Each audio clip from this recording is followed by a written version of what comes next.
प्रदेश Ayush PG counselling का third round का schedule out हो चुका है। ठीक है, और आज के इस वीडियो में हम वही देखने वाले हैं कि थर्ड राउंड में तो तृतीय चक्र में कौन कौन सी चीजें रहने वाली है, क्या उसका डेट्स रहने वाली, क्योंकि शेड्यूल हर चीज के लिए जरूरी होता है। लॉकिंग के लिए, सीट फिलिंग के लिए, सीट मैट्रिक्स कब आ रहा है, मेरिट लिस्ट से हम कैसे एनालिसिस बना लेते इस चीज के लिए। ठीक है, और उत्तर प्रदेश में हमारा क्या होता है, जैसे फर्स्ट राउंड का शेड्यूल आया, फिर सेकेंड राउंड का और अब थर्ड राउंड का। ठीक है, तो चलो देख लेते हैं। इसमें हमारे गवर्नमेंट और प्राइवेट कॉलेजेस दोनों ही शामिल होते हैं। ठीक है, फर्स्ट ऑनलाइन पंजीकरण यानी रजिस्ट्रेशन हमें कब कराना है, तो रजिस्ट्रेशन की जो डेट्स रहने वाली है वो 3 नवंबर से लेकर 7 नवंबर तक रहने वाली है। और इसमें 5 दिन का हमें समय मिलता है। समय थोड़ा सा ध्यान रखेंगे कि 5 बजे तक ही रहने वाला है। जैसे कि इस बार हुआ था, जो उत्तराखंड के कैंडिडेट्स थे, तो उत्तराखंड में उन्होंने किसी भी टाइम का मेंशन नहीं किया था। ठीक है, तो उसमें क्या होता, कैंडिडेट्स वेट करते रह गए थे। रजिस्ट्रेशन तो बहुत सारे लोगों का हो गया, लेकिन जो पेमेंट वाला प्रोसीजर हुआ वो उनका वैलिडेट करके जैसा होता है वो नहीं हो पाया था। और ये सारी चीजों का आपको ध्यान रखना है, क्योंकि जो कैंडिडेट्स रजिस्ट्रेशन कर चुके हैं फर्स्ट और सेकेंड राउंड में, उनके लिए वेल एंड गुड, उनको थर्ड राउंड में किसी भी तरह का रजिस्ट्रेशन करने की जरूरत नहीं होगी। लेकिन जो अपना फ्रेश रजिस्ट्रेशन करवाना चाहते हैं उत्तर प्रदेश की काउंसलिंग में, अगर उन्होंने देख लिया कि उन्हें कहीं और नहीं मिल रहा, अब उन्हें उत्तर प्रदेश में ट्राई करना चाहिए, तो ये आपके लिए गोल्डन अपॉर्चुनिटी है। क्योंकि थर्ड राउंड के बाद स्टे वेकेंट राउंड में बहुत बार ऐसा हो जाता है कि रजिस्ट्रेशन की डेट्स नहीं आती है। मतलब आप fresh registration stay vacant round तक नहीं कर सकते हैं, तो एटलीस्ट आप रजिस्ट्रेशन करके रखिए। ठीक है, उसके बाद यहीं पर आपको डॉक्यूमेंट्स अपलोड करने का ऑप्शन मिलता है, तो वो भी आपको करना है। और जो हमारा सिक्योरिटी मनी है, धरोहर धनराशि जमा करने की तिथि, वो सेम रहने वाली है, बस उसका टाइम ड्यूरेशन चेंज हो जाता है। टाइम ड्यूरेशन उसका रात्रि तक रहने वाला, अर्थात 12 बजे तक, 1 मिनट पहले तक आपका पेमेंट हो जाएगा सिक्योरिटी मनी का।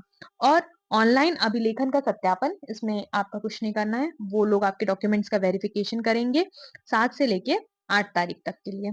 ठीक है, फिर उसके बाद आपका वेरिफिकेशन हो जाएगा उन लोगों के साइड से, देन मेरिट लिस्ट बनने का काम आ जाएगा। तो शाम तक हमारी 8 तारीख को, 8 नवंबर को मेरिट लिस्ट आ जाएगी।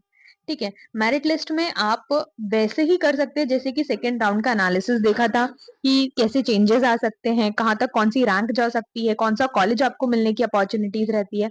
इसलिए अगर थर्ड राउंड में ये सारी चीजें आप पार्टिसिपेट फर्स्ट टाइम कर रहे हो, या आप चॉइस फिलिंग फिर नए नजरिए से कर रहे हो। देखो नजरिया क्या होता है, जैसे कि एक हम वेट करते हैं कि क्या मुझे गवर्नमेंट सीट मिल सकती है, दूसरा होता है कि अगर गवर्नमेंट नहीं मिल रही है तो मैं नेक्स्ट ईयर प्रिपेयर करेंगे।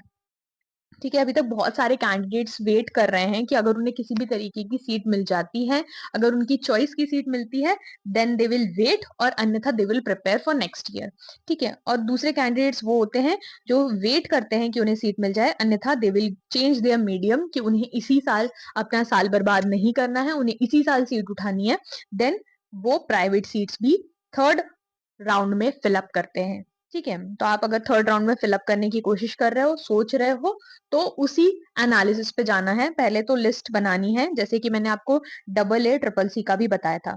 अब डबल ए ट्रिपल सी की आप अगर पार्टिसिपेशन करा है आपने, तो कल सीट आपने लॉक कर दी होगी। ठीक है, चॉइस फिलिंग करना सबसे पहली इंपॉर्टेंट चीज होती है। आप बोलोगे मैम वहां क्यों स्विच वगैरह, वो इसलिए क्योंकि वहां तो आपकी सीट्स अपने आप लॉक हो जाती है 12 बजे के बाद, लेकिन यहाँ पर ऐसा नहीं होने वाला है। यहाँ पर आपको अपनी लिस्ट बनाने के बाद आपको खुद को लॉक करना है सीट्स। ठीक है, उसके बाद आपकी चॉइस फिलिंग की डेट्स आ जाएगी, जो कि हमारी मेरिट लिस्ट के बाद 8 बजे से स्टार्ट हो जाएगी, और वो रहने वाली हमारी 11 नवंबर तक। और समय इसका भी है कि रात के 12 बजे तक आप भर सकते हैं। फिर उसके बाद हमारी जो आवंटित यानी अलॉटमेंट लिस्ट आ जाएगी 12 तारीख को। ठीक है, चॉइस फिलिंग, और क्योंकि मेरिट लिस्ट के अकॉर्डिंग ही उसको स्विच अप करना पड़ता है, तो हो जाएगा। अब उसके बाद जो कैंडिडेट्स को फर्स्ट राउंड और सेकेंड राउंड में सीट मिली है, उन्होंने अपग्रेड किया है, तो नोडल सेंटर पर अभ्यर्थियों के मूल दस्तावेज का सत्यापन होगा। और नोडल सेंटर हमारा कहाँ है, नोडल सेंटर हमारा लखनऊ में बना हुआ है। ठीक है, इसके लिए आपको जो कैंडिडेट्स को सीट अलॉट हुई है, उन्हें नोडल सेंटर पर जाकर अपना डॉक्यूमेंट वेरिफिकेशन ऑफलाइन कराना है। ठीक है, ऑफलाइन उनको डॉक्यूमेंट अपना वेरिफिकेशन कराना है। उसकी डेट्स है 14 नवंबर से लेकर 15 नवंबर तक की, और आवंटित पत्र डाउनलोड करके, मतलब अपना अलॉटमेंट लिस्ट आपको डाउनलोड करके अपनी जो सीट है वो सिक्योर करानी है, और उस पे एडमिशन लेना है। कब एडमिशन लेना है आपको? 14, 15, 16, 17, 18। इस तरीके से आपको 5 दिन यहाँ पर मिलते हैं। फिर उसके बाद कौन सी सावधानी हमें इस राउंड में देखनी है, वो अब है सभी कैंडिडेट्स को, जिस भी गवर्नमेंट से वो पार्टिसिपेट कर रहे हैं, जिस भी स्टेट से पार्टिसिपेट कर रहे हैं, ब्रोशर सबसे पहले पढ़ना चाहिए। ठीक है। और उसके बाद अगर आपको नेक्स्ट जो है कि थर्ड राउंड में कोई सीट अलॉट होती है और अगर आप उसको नहीं लेते हैं तो आपकी जो सिक्योरिटी मनी है वो जब्त हो जाती है। ये एज इट इज रहता है। पर थर्ड राउंड में ऐसा होता है कि आपको सीट लेना ही पड़ेगा, अन्यथा आपकी सीट, क्योंकि वो नेक्स्ट राउंड में आप पार्टिसिपेट नहीं कर पाते उसके बाद। और जो वैकेंसीज अलॉटेड रहती हैं एससी, एसटी और किसी भी तरीके का रिजर्वेशन कैंडिडेट्स के लिए, अगर उस पर एडमिशन नहीं होता है टिल थर्ड राउंड, और फिर उसका हो जाता है कन्वर्जन। कन्वर्जन क्यों हो जाता है? क्योंकि वो रिजर्वेशन था, उस पर एडमिशन उस कैटेगरी के कैंडिडेट्स के नहीं हुए, जिसके कारण अब वो सीट्स अगले साल के लिए वैकेंट ना रह जाए, इसलिए उन सीट्स का कन्वर्जन हो जाता है और वो आगामी यानी स्टे वैकेंट राउंड में हमें देखने को मिलने वाली है।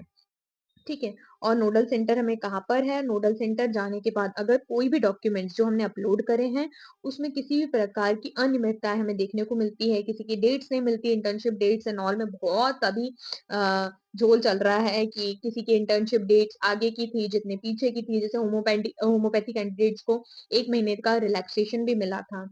ठीक है। उसके बाद हमें देखने को मिल रहा है कि नोडल सेंटर का एड्रेस एज इट इज जो फर्स्ट सेकेंड राउंड में रहा है वही रहने वाले। तो आपके लिए बहुत बहुत शुभकामनाएं, और आयु प्रेरणा से जुड़े रहना ऐसी इंफॉर्मेटिव वीडियोस के लिए, ताकि आपका किसी भी तरीके की कोई इन्फॉर्मेशन मिस ना हो सके। Thank you so much. Stay connected with आयु प्रेरणा।